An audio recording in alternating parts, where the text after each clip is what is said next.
All right, guys, we weren't going 17-0. It was going to happen at some point. Let's talk about it. Touchdown! Kansas City! One of the greatest duos in the history of the National Football League. So, welcome back to Kingdom Come Chiefs podcast, folks. We're here to explore what happened in that mess of a game. Give you our opinions, talk about it, vent a little bit, probably, right? Because that was a frustrating game to watch. And I'd also like to dispel some fallacies. But Damien is joining me for this episode, so say what's up, man. How are you guys doing today? That was not ideal. You're right. Exactly. Let's get right into it, man. Just kind of a rundown on some of the stats. At one point, I remember seeing, I don't know if it was late third quarter or early fourth quarter. I'm pretty sure it was fourth quarter.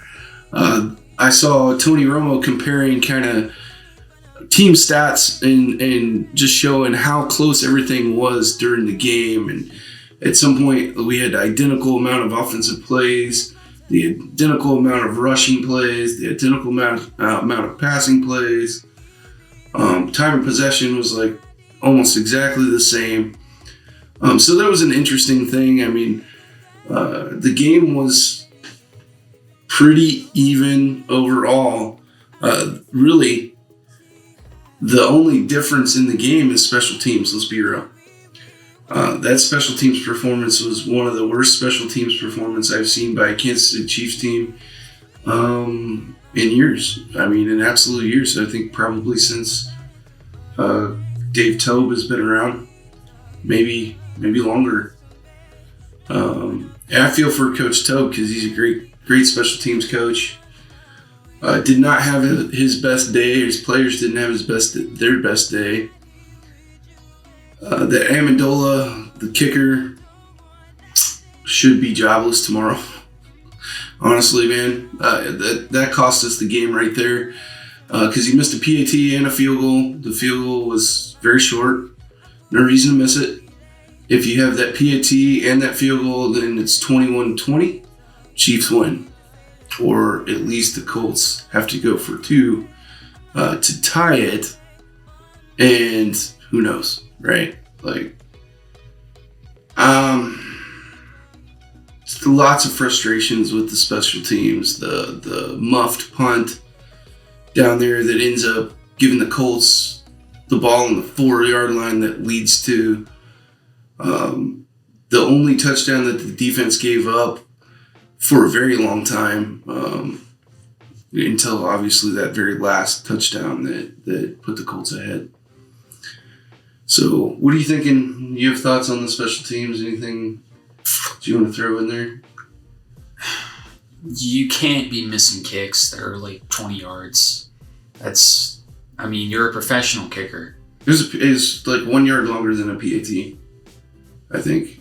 I mean, it's ridiculous. And you missed the PAT. You can't be missing those either. I mean, Butker misses them every once in a while, but, he's consistent, though, in making those field goals. And, you got to make those when you're getting those 20-yarders like that. I mean, have to. We forced 2 fumbles. Of course, we had our own fumble that we already talked about on special teams on the muffed punt. I've seen Sky Moore, and if you guys remember back to one of my early videos back when I went to training camp, I told you that I saw Sky Moore have a really bad day fielding punts, and that showed up today. He made 2 just really bad decisions. The first one, I was willing to chalk it up and say bad stuff happens sometimes. He just kind of lost the ball. It seemed like maybe the lights in the top of the stadium maybe caught him or something like that. But then he loses the ball when it bounces off the ground and all that kind of stuff. But the second time, when we get pinned down there at the 1 yard line, which basically erased a drive for us. That was just a really bad decision, man. Really bad decision. I am of the opinion that Sky Moore doesn't need to be returning punts anymore. And I know that's harsh, and maybe it's an early on overreaction just fresh after the game. That was my initial reaction during the game. I don't think it's a knee-jerk reaction. You don't have to be good at everything. There's other guys. Why not put Pacheco back there? Although Pacheco made some poor choices on kick returns, to be completely honest with you. But those resulted in starting, 5 yards from where you maybe should have or whatever. So they were not nearly as impactful. When Pacheco did get the ball in the run game, seemed like he was doing all right there. I haven't looked at his personal stats. I haven't looked at anybody's personal stats. But it seemed like he was getting 4 and 5 yards a pop in there when he was running the ball, and everybody else was not. They were not. So let's talk about the run game really quick. 23 carries. This is overall. This is not Pacheco or anybody. This is all the running backs together. 23 carries for 58 rushing yards, 2.5 yards a carry. One rushing touchdown by Clyde Edwards-Helaire. That's ugly. Our defense, on the other hand, held the Colts' really awesome running game in check. 27 rushes for 82 yards, 3 yards a carry is not a good average, and 0 touchdowns. So had you told me coming into this game that we would shut down Jonathan Taylor the way we did, I would tell you we won and won big. I really feel like the defense gave everybody a lot of chances. I mean, they locked those guys down all game, except for the one drive where they scored a touchdown. And that's huge. It was an 8-minute drive. I think, I don't know how you feel about it, but I just feel like the defense was dejected after the Chris Jones penalty, mistake, dumbassery, whatever you want to call it. And then they had been out there a lot during the game. I mean, that tends to happen when you can't do your job on special teams, and you also had dropped passes that should have been caught. One in particular, the Kelsey dropped pass in the end zone, should have been a touchdown. And he knows he should have caught it. I mean, you saw his reaction, but it's not just him. I mean, you've seen other people dropping passes too. So yeah, that Kelsey back shoulder throw. I mean, it was a beautiful throw. It was put right where it should have been. Perfect back shoulder throw. Let's not forget that would be a tough catch. However, you're 100% right. It's a tough catch. It's not the degree of difficulty that you would say, maybe not. Like you expect Travis Kelsey to catch that. You expect him to come down with that. So it was a little bit unusual. I know several other guys had drops. I was shocked to kind of see the passing numbers from Mahomes, 20 of 36 for only a 55.6% completion rating. 257 yards passing, 7 yards an attempt. That's not bad. Yards per completion, 12.8. That's really good. Passing touchdown 1. The interception. Look, I know people are emotional right now, and I know people are going to say, well, if you don't throw that interception, then maybe we can kick a field goal and tie it and go to overtime. Look, man, in that situation, you really got one chance to get down to where you need to take a timeout and try to kick the field goal and, coverage was good. Stephon Gilmore is a really, really good player. He made a really good defensive play. I think maybe the only thing that you could say is maybe you purposefully say that you're not going to go towards Stephon Gilmore on that play. You're just not. Whoever he takes, because you knew it was man coverage right off the bat. You could tell by the alignment. You could tell by the situation. They were going to run man coverage. They end up running the man coverage, and Stephon makes a Stephon play. And somebody was alert on the tip drill and picked it off. I really don't fault Patrick Mahomes too much on that one personally. It sucks, and wish it would have ended differently, but that stuff's going to happen more often than not in those situations. I think we've become a little spoiled by just these, Patrick Mahomes magic throws that he makes a lot of times, and I didn't feel like Pat played bad at all. It's just like, I want to know how many of the 16 incompletions were drops. That's what I'd like to know before I really judge Pat, and I think I'm going to go back and watch the film and really dig into this game. They also tried to go to McKinnon a lot, and it just did not work. In the run game, yeah. I think they should have tried something else, because McKinnon really wasn't getting much yardage. But Pacheco was getting at least 4 or 5. I mean, a few times that he did run, except for like one time, and that was near, I think, maybe the 3-4 yard line, something like that. But seemed like he was doing all right. I don't know why they didn't really use him more. They kept trying to go back to something that wasn't really working. I'm not really sure what they were going for there. Yeah, so the leading rusher in the game for the Chiefs is Patrick Mahomes with 4 carries, 26 yards, 6.5 yards per carry. And the next, the guy with the leading carries here is actually Jerick McKinnon with 7 carries for 20 yards and 2.9 yards a carry. And then Clyde had 7 carries for like no yards. 0 yards and a touchdown. And it's saying here Isaiah Pacheco had only 3 carries for 9 yards and 3 yards a carry. I think he must have had one run that just got blown up, if I remember right. And I'll have to go back and look at the film and make sure, verify that I saw what I thought I saw.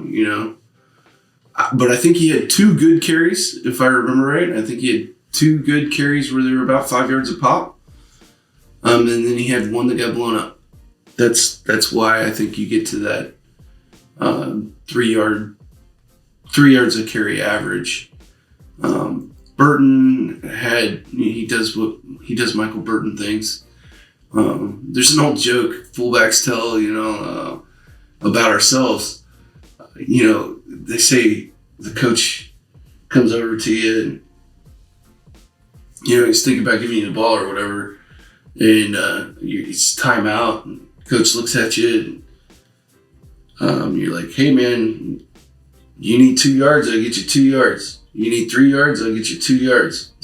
It's just kind of what fullbacks do, They're going to get you that 2 yards pretty much guaranteed, and Burton's been guaranteed on those short yardage situations. I liked what they did formationally there.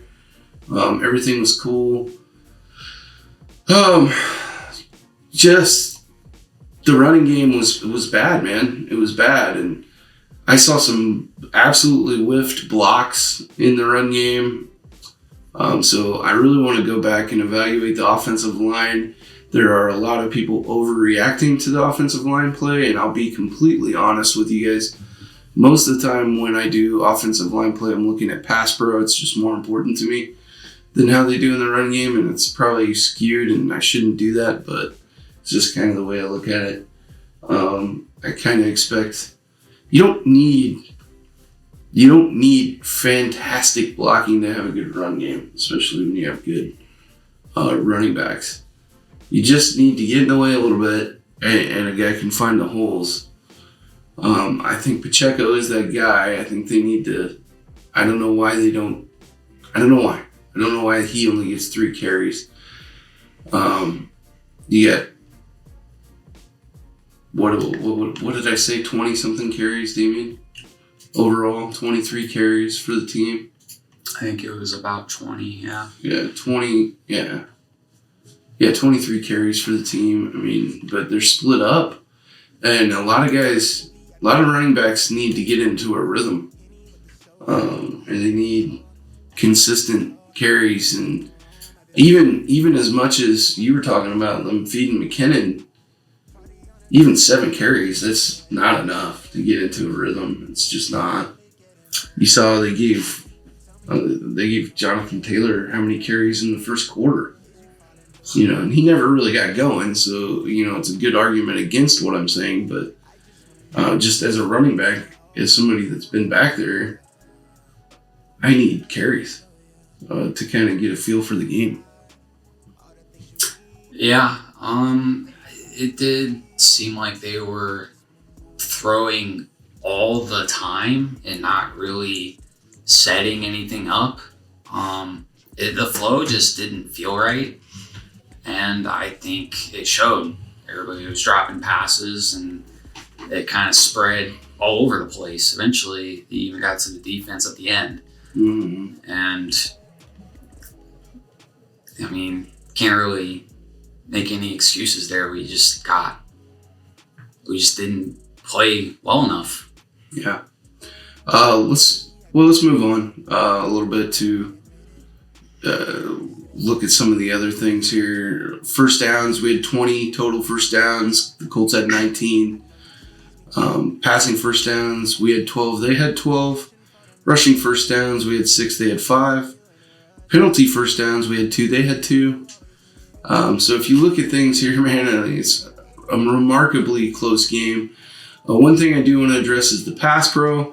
There was only 1 sack given up by that offensive line during this game, and that's a 2.7% sack rate. The other side, however, had given up 5 sacks, and that is the highest paid offensive line in football.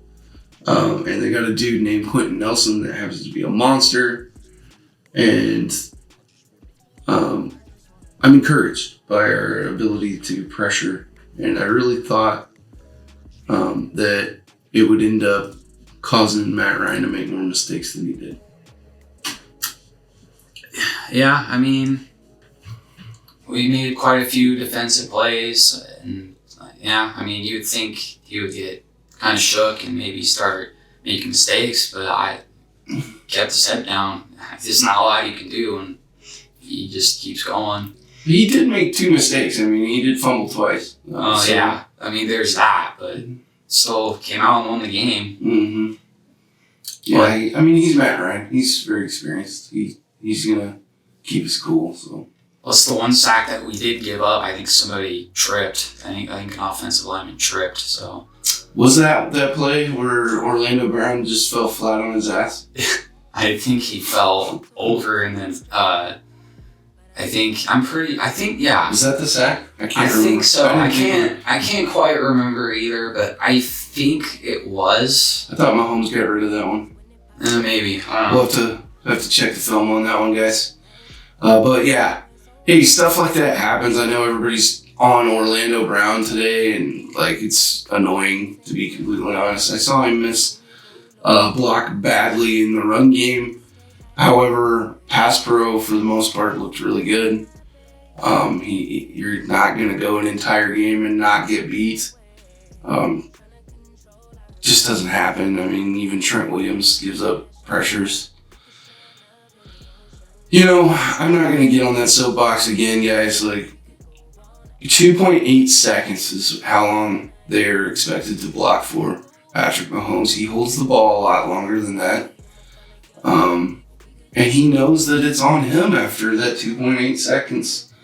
And he runs around and he makes time, and that's what we love about Patrick Mahomes. But you have to realize, like, after that 2.8 seconds goes off and we start to see Pat run for his life, that does not mean that the offensive line sucks and didn't do their job. You know?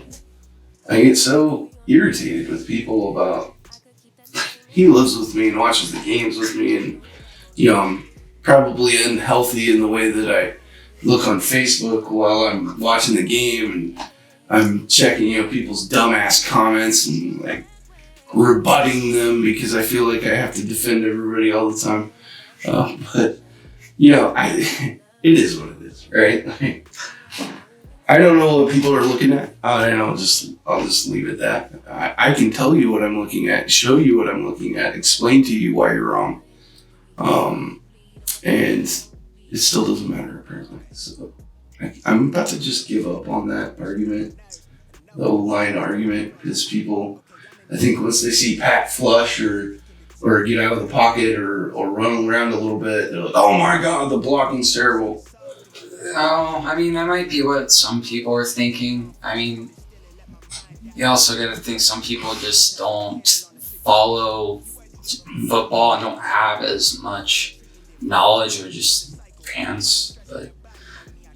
But I mean, yeah, like, Patrick buys time. Usually other people, you'd probably see a sack if it was some other quarterbacks. Well, and then you'd be getting torched for holding the ball. So I see what you're saying, but the announcers would be torching them for holding on to the ball for so long. Because how many times, like, I'd love to do, if I had time to do it, and I really don't, and I love Seth Kaiser for this kind of stuff, and God knows he probably doesn't have time either, but he makes it, so maybe I should just make time. But I'd love to sit there in a game like that, just put a stopwatch to every single play and see how long Pat held onto the ball on every single passing play. And see all 36 of them, you know, how long on average is he holding onto the ball. And I would be willing to bet some money that it's over 2.8 seconds. I would be willing to bet some money it's probably around 4 seconds, which is a full second above when you're expected to release the ball. And I'm not complaining about Pat. I'm just bringing attention to the fact that when you hold on to the ball like that, you're going to have to run around a little bit. You're going to have guys in your face. Those guys on the other side of the offensive line are professionals. DeForest Buckner is kind of a big deal. You know, like, Kwity Paye's a dude. I told you guys that, and we heard Kwity Paye's name early in the game. You know, I just, like, it's not all what you're looking at there, what you think you're looking at. And the backs did not do that well in pass pro, in my opinion, either. The running backs missed some assignments. I don't want to get all into, like, too much terminology and stuff, but big on big pass protection is also known as big on big or backs on backers. That means if there's a blitz, it's supposed to be picked up by the running back. And the Chiefs do run a lot of bob. So there's half slide and full slide, and what you see when in a full slide protection is, you know, Patrick you'll hear him go up there and say, rip Liz, or rip, or Liz, or, you know, whatever. And what he's doing, he's telling people where to go in pass pro. And if it's a slide protection, that back is actually going to have the back side of the slide protection. And he's often going to end up one-on-one with a blitzing backer. So,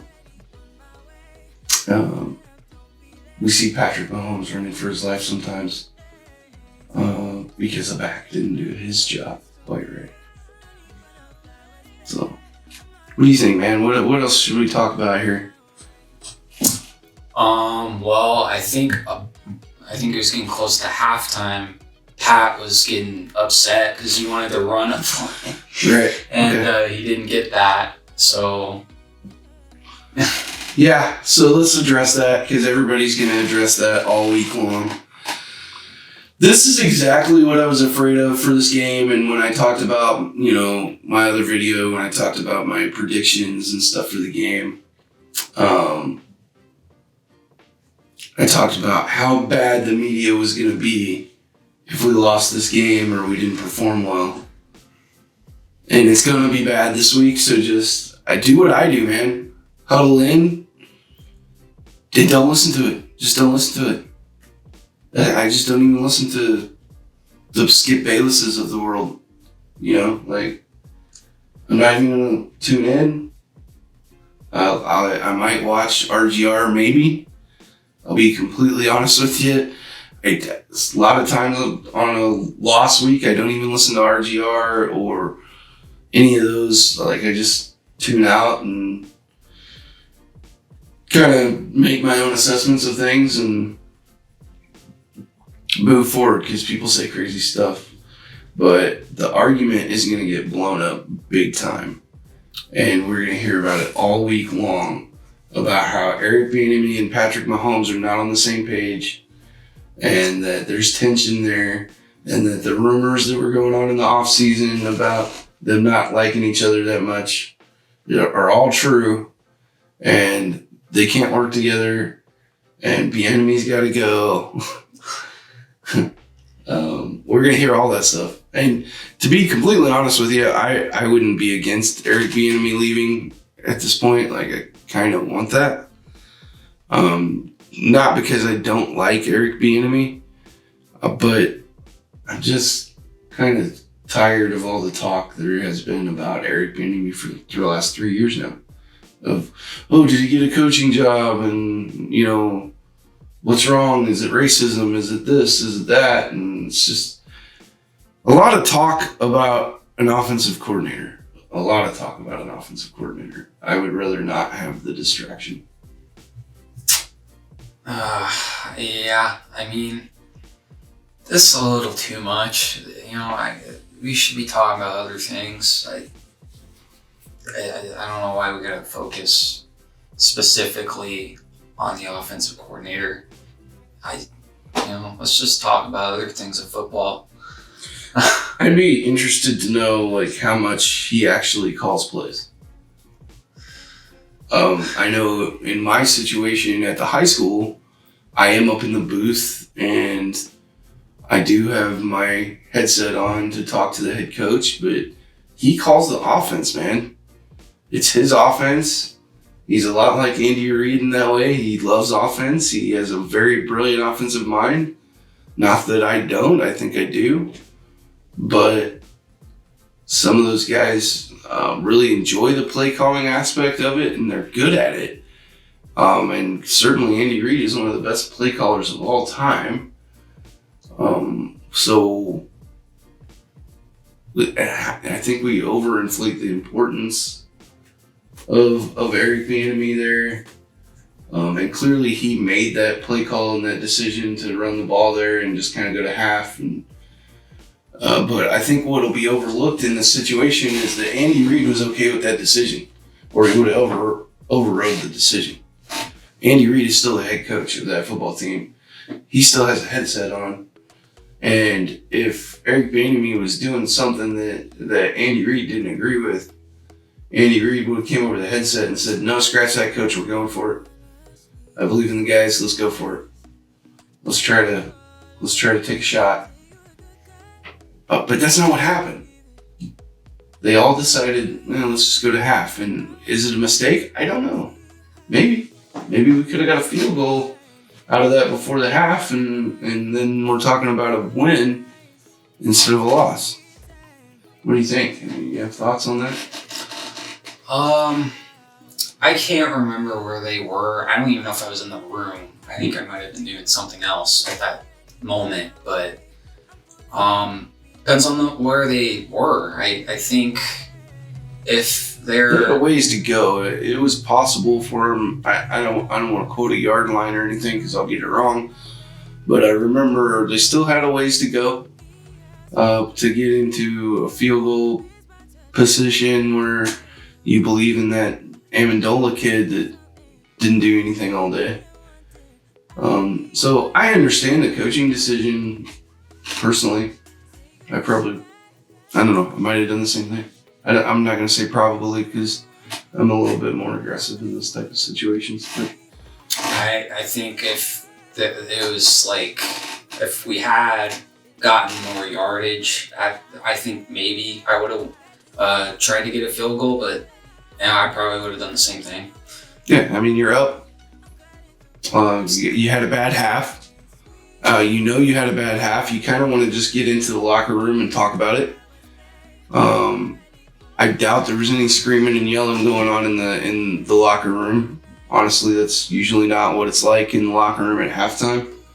Not that it never happens, but for the most part, it's usually a pretty calm experience in there. It does yelling and screaming, for the most part, doesn't motivate a lot of people anyway. And then you're really taking a systematic approach to halftime for the most part, where you're talking about, okay, are we getting what we saw on film? Are they doing the same stuff that we expected them to do? Are they giving us anything different? Have they shown us any new blitzes? Are they breaking any of their tendencies that we might have picked up on during the week of scouting? Is our stuff working the way we intended it to work? Is there an area in the blocking schemes that we need to fix? Is there an area in the run game on defense that are we gap sound? Is our coverage doing what it's supposed to do? That's the kind of stuff you talk about. And you talk to players like I would say to you, if you were a player, I'd be like, tell me what you're seeing. They have huge technology advantages over every other level of football because they got those cool Microsoft Surface tablets on the sideline, and like you can make adjustments immediately because you're seeing the play, right after it happened. If it's a bad play, but sometimes that stuff still stacks up over a half, and I would imagine that was the case with the special teams stuff. Dave probably took his core special teams guys aside and said, guys, you gotta fix it. It's snowballing here. One bad play on special teams is one thing, but a whole half of bad plays is another, and then it turned out to be a whole game of bad special teams. So they were talking about that at half, I guarantee. They were probably talking about being a little bit more efficient in the run game. I do think that running backs just missed some reads and didn't follow their blocks very well. But, I really do want to evaluate the offensive line before I stick up for them too much, because I don't think they were getting any big push. But let's remember to compare what our O-line did to what their O-line did and say that they're paying their O-line a lot more than we're paying ours. And they didn't do... Which O-line would you guys rather have? Tell the truth. Tell the truth. Which one would you rather have? Yeah, Quentin Nelson's fantastic. He's probably the best guard in football. Beyond that, I don't know if I would want to swap out a single piece. If I could trade Joe Tooney for what's his name? I just said it. Quentin Nelson. Quentin Nelson. If I could trade Joe Tooney for Quentin Nelson, yes, I would. Or if I could trade him for Trey Smith, yes, I would. But beyond that, no thanks. So, I don't know, man. You got anything else you want to talk about? The argument on the sideline, did we hit that enough? I think it's a big nothing burger, personally. I think that was just a one disagreement there. It's football, man. People yell at each other. People get fired up. People get passionate. you occasionally tell somebody to F off that you really like. Yeah. Like that. There's been plenty of times where I'm walking around on the sideline and an assistant coach is following me, talking to me about something I don't care about at the moment, or players asking me about something that I don't care about at the moment, and I kind of turn around and just tell them, go away. I'm doing something.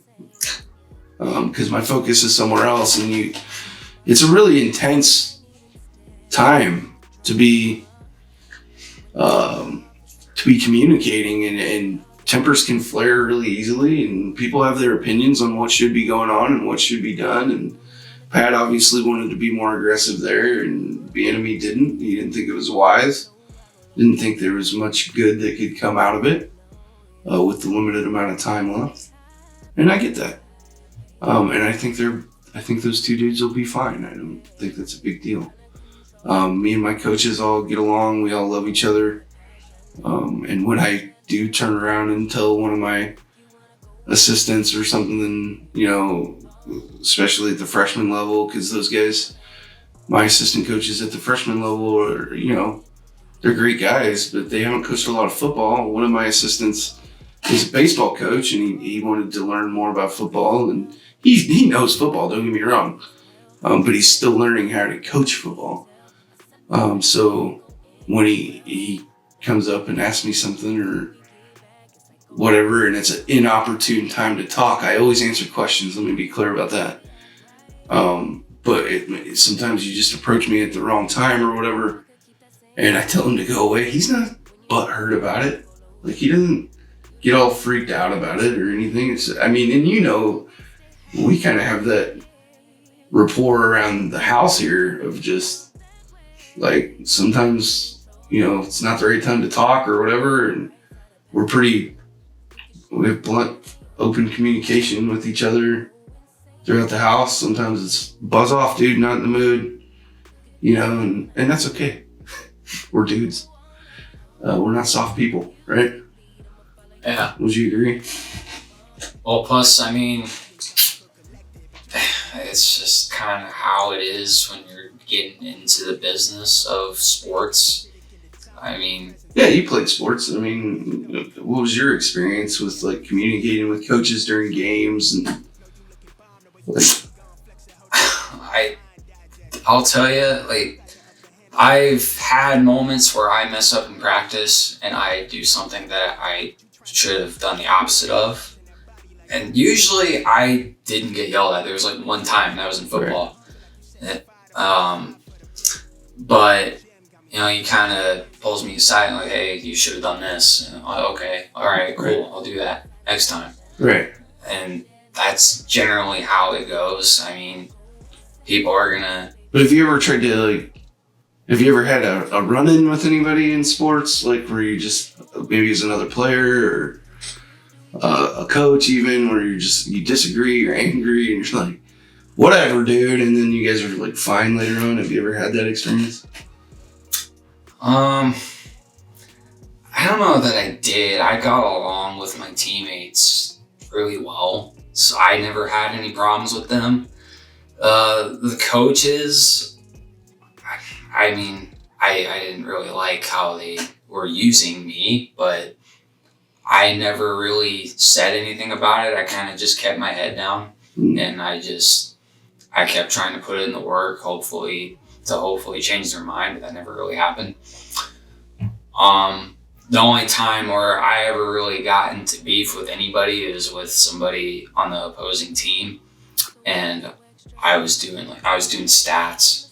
I was in the bleachers, so that was really the only time I ever had any issues with anybody during the time I played sports. But you got into it with a player, while you were doing stats? Not with a player. It was some guy from a different school, pretty much talking trash about my teammates. Now we suck and all this other things. So I'm like, dude, you better knock it off. Yeah.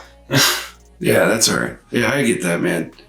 But yeah, the more you're around sports and the more and different coaching staffs and different teams are different as well. Sometimes sometimes you have a real fiery coaching staff that is just, I'm a fiery dude, man. I am. Like, it's just the way it is, man, especially when I get locked into the game. Everybody knows that about me. I don't mean nothing by it. I'm not rude or disrespectful to anybody. But at the same time, like, eventually I will tell you to leave me alone. You know, and I think that's kind of what was going on with Pat and Eric there. I mean, Bieniemy was kind of like, Pat, I made the call. Like, it's it. It's over. I made the decision. Go away. And, you know, Pat still had some stuff to say about it. And he saw Andy Reid kind of be the guy that was like, stop it. You know, it's over. Let's go to the locker room and talk. And I'm sure that's what happened. I'm sure that is the grand sum of everything that happened there. That's how I imagine it playing out. Pat is a competitive dude. He's always going to want to push it. So does that mean we should? I don't know. Maybe. When you got a guy like Patrick Mahomes, maybe you do. I don't know. Be hard not to. I mean, I'll be honest with you. It'd be really hard for me as a coach if I had Patrick Mahomes to not just go for it all the time on every fourth down, push it in every situation, and it just wouldn't be a good idea. So I actually admire their self-control. yeah. I think if you were to do that every single time, I think you could really get yourself in trouble. Right. If you're not careful. Right. Well, all right, man. We made a pretty long episode here. This is going to be a big, long episode to upload and all that stuff. So I think we should probably sign off. Those are our thoughts on the game, post-game. We're going to get this up as quickly as we can. If you made it all the way to the end, congratulations. I am actually probably really surprised that you did that. We'll see how a longer video does. It's not a bad thing. We can kind of see if people like this kind of stuff and if they like us talking back and forth. If you do, let us know in the comments, please. Hey, yes, I made it to the end. I do like this. I want more of this. If not, then we'll probably try to keep these shorter. But anyway, thank you so much. Like, share, subscribe. Damien, got anything to say to the folks before we sign off here? Keep your head up. We're going to come back stronger next week. Damn right. Damn right. All right, go Chiefs. It's only one loss, guys. No big deal. Long season. Here we go. I'm still fly, let's go. It could all be worse, I could be a hater like you. It could all be worse. Clothes to make the man, but that poison's gonna chew you. From the inside out, so right now. Say it with your chest now, say it with your chest now.